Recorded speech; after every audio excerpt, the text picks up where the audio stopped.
Good evening, boys and girls. Welcome to Candy's Cozy Couch. My name is Candace, and my nickname is Candy. That's how I came up with that really magnificent name. That's right. Magnificent sounds good to me. Yes. Now, boys and girls, as I've been mentioning, I'm just getting right to the story. So hopefully you are pros at your bedtime checklist. You have everything that you need done and taken care of. You're in bed already tucked in, ready for a great story, and following that up with a good night of sleep. So we're going to go ahead and get right into tonight's story. And this is a good one, which is why I really want to get right to it.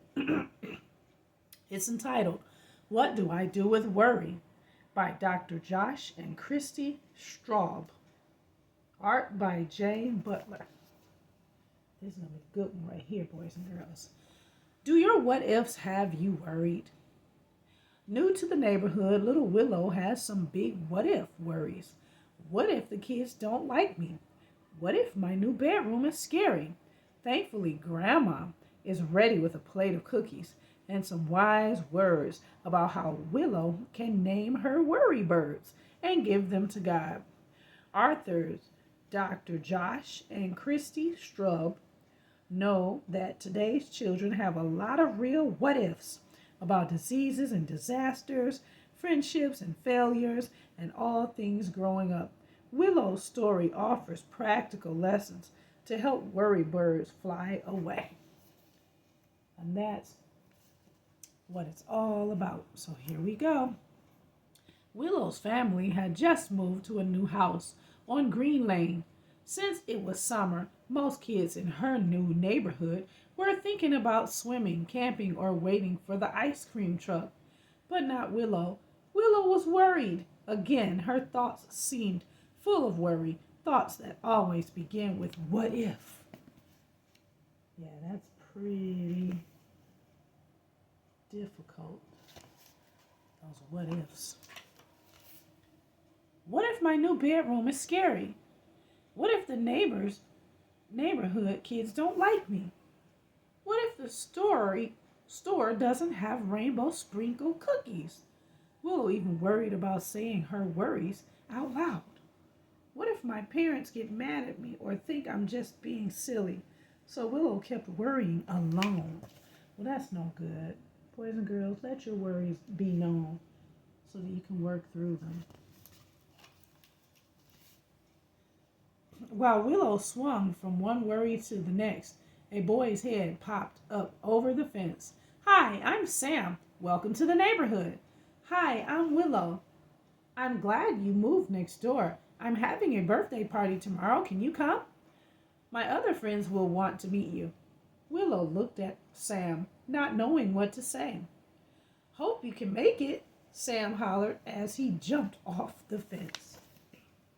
Now see, she already made a new friend. What's the worry? You made a new friend. That's a good thing. Willow's mind filled with more worries until she heard a voice calling from the house. Willow, I brought your favorite rainbow sprinkle cookies. Willow was relieved to see Grandma and cookies. She wanted to be excited about the rainbow sprinkles, but happy thoughts couldn't find much room in her worry-filled mind. Yeah, she's worrying too much. Hopefully Grandma's sprinkle cookies will help her. How are you, sweetheart? Grandma asked. Okay, Willow said quietly. The boy next door invited me to his party tomorrow.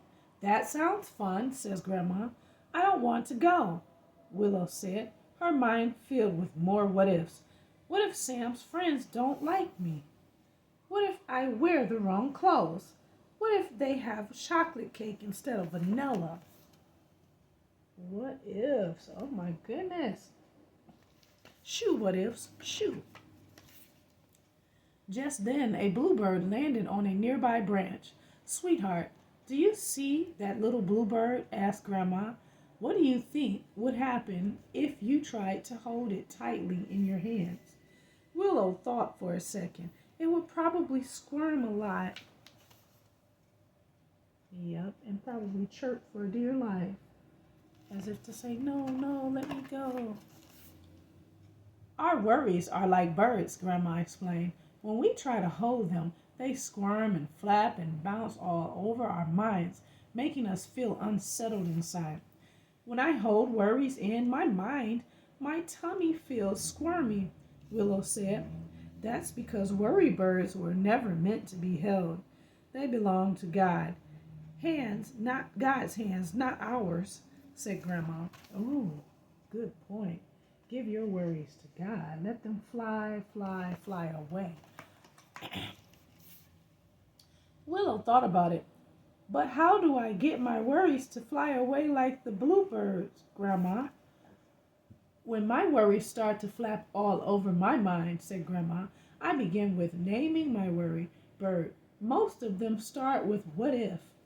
What if Grandma gets sick? What if my grandkids make bad choices?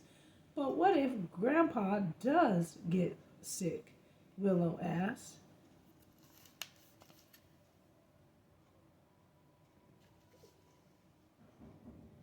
Yes, those what ifs, I tell you. Great question, sweetie. That's not something I can control, but I can choose what I do with my worry bird. Once I name it, I talk about it with someone who loves me, like Grandpa.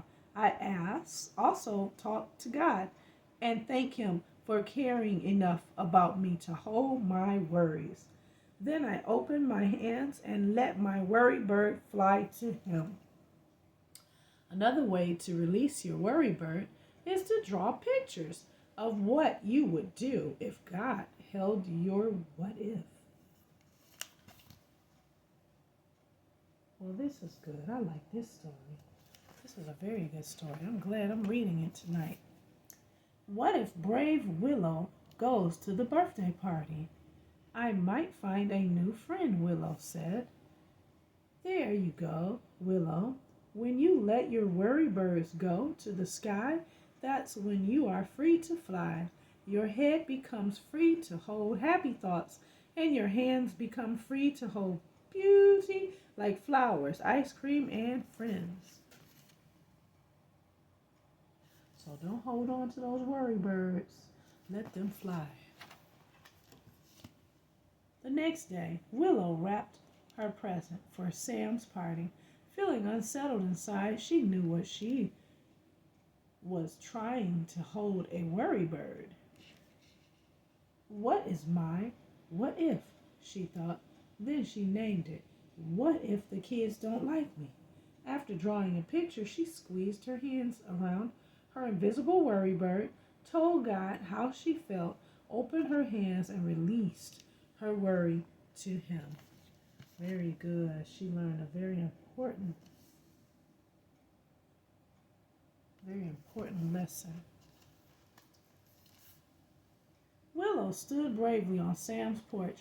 She rang the doorbell and whispered to herself, when I let my worry birds go to the sky, that's when I am free to fly. Willow was now free to hold happy thoughts and beautiful surprises like new friends and a giant slice of vanilla cake with every color of rainbow sprinkles. Well, isn't that nice? She didn't even expect that. And that is the end. So boys and girls, don't be in such a hurry to hold on to your worry. Make sure you let them fly like the bluebirds. I like that. All right. And this is why I always say in your checklist that before you seal the deal by getting ready to go to sleep, you make sure that you say your prayers. Always say your prayers before you drift off to dreamland. Now that's one item from the checklist I'll remember to go ahead and remind you guys about, because even in the story, Willow used prayer. She talked to God. And that's all prayer is, a conversation with the Creator. So that is so awesome, isn't it? Yes, it is, boys and girls. I hope you enjoyed the story, and I hope you learned that your what ifs, hey, you gotta let them fly. There's not enough room in your big, beautiful, brilliant brains for your what ifs, okay? So let them fly. Let them fly. All right, boys and girls, are you tucked in bed, snug as a bug in a rug, In a decluttered bed, I hope, with plenty of room for you to rest. In a clean room, I hope, because we don't want that messy room to carry over to the new day. Anyway, let me stop talking about checklist stuff. You guys are pros at it. You know what to do. So go ahead and close your eyes. Whisper to yourselves what you would like to dream about. Yep, any old dream will do. All right? It's all up to you. And allow your body to relax. Sink into your covers, your blankets, your sheets, your pillows, your cuddle buddies. And once you drift off to sleep, go on ahead with not just my permission, but your own permission to dream your special dream.